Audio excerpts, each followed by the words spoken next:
As you can see from my bad introduction, from my forehead being cut off from the frame, me stuttering a lot, yes, I am very new to this whole new world of YouTubing. And my name is Emily. Hey guys, welcome to my YouTube channel. During this stay-at-home period, I have been so into baking. For example, I've made a New York cheesecake, lemon meringue pie, banana bread, all sorts of recipes that you can find online. However, my dream to become a pastry chef one day was absolutely crushed when I tried making a croissant. Yes, you heard it correctly, a croissant. I followed this recipe that I found on YouTube.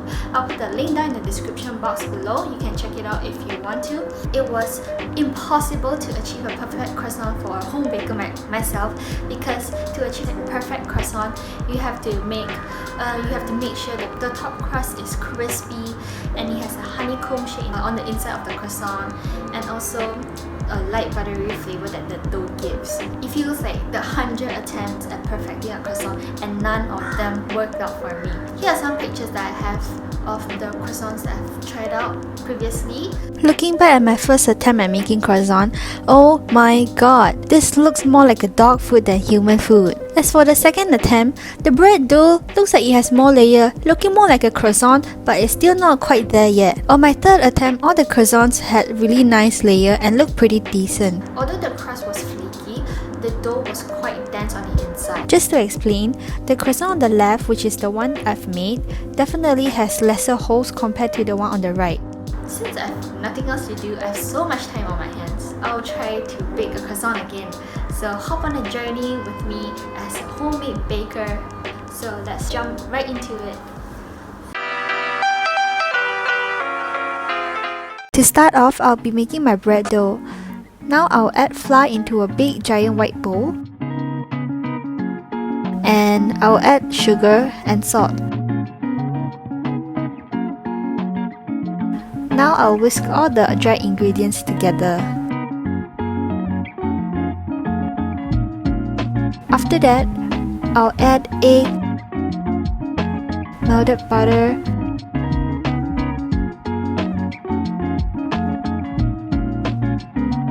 yeast water, and mix all the ingredients together until a bread dough is formed.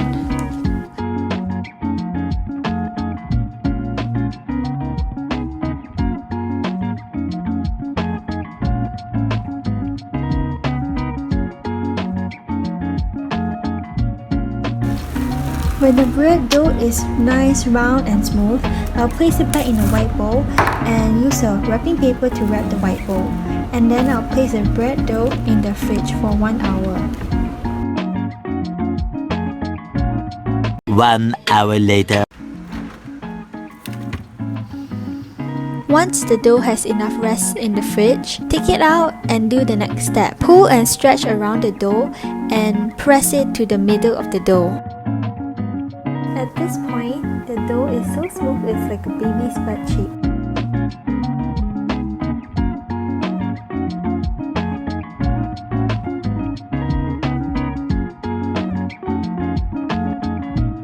Place the folded dough back to the fridge and repeat this process one more time.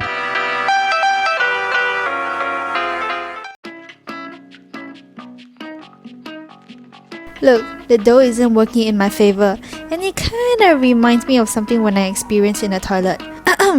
Constipation. Because it's not coming out. Haha, get it? Oh well, before I get carried away, roll the bread dough into a square 7" by 7". Finally, leave the bread dough overnight in the fridge. Stretch out the bread dough on 4 corners, long enough for it to enclose the butter that is going to be placed in the middle of the dough.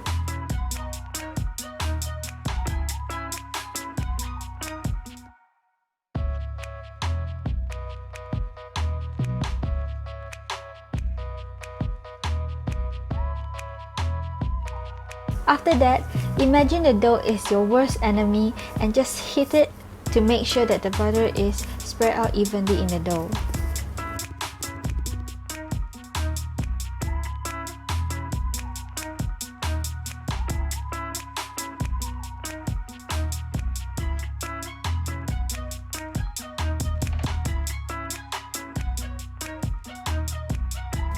Now I'll do what is called a first turn. I'll grab the quarter of the bread dough from the bottom and fold it upwards. Then I'll take the top part of the dough and fold it downwards until both ends meet evenly. When I finish the first turn, I will place this bread dough back to the fridge and wait for another hour for the second turn. I know it's so long before we can even taste the finished product, but bear with me here. Take out your dough from the fridge and roll it out. I'm trimming the top and bottom part of the dough here because it doesn't contain any butter layer inside. The next step is second turn. I will grab the bottom part and fold it a third of the way up and take the top part and folding it down so that it overlays nicely. And then place it back to the fridge for another hour.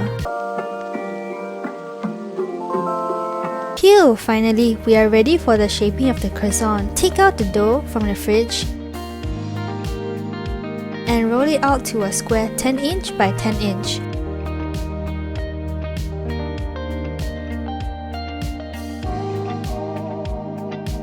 After that, cut the bread dough into triangles and roll it out for it to be shaped like a croissant.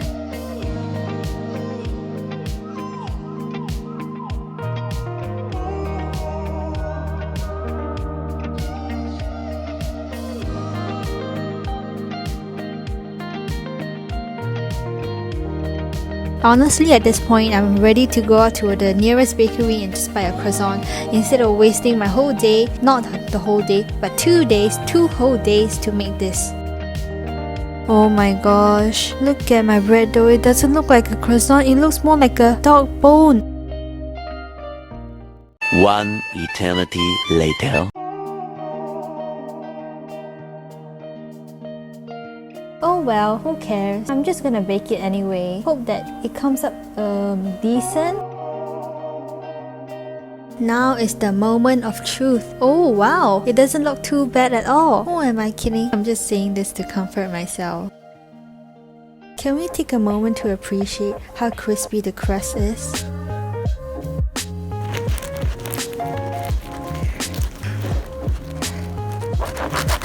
The final question is, can I bake? I'm not a professional baker, but I think I have some decent skills. Haha, okay, bye.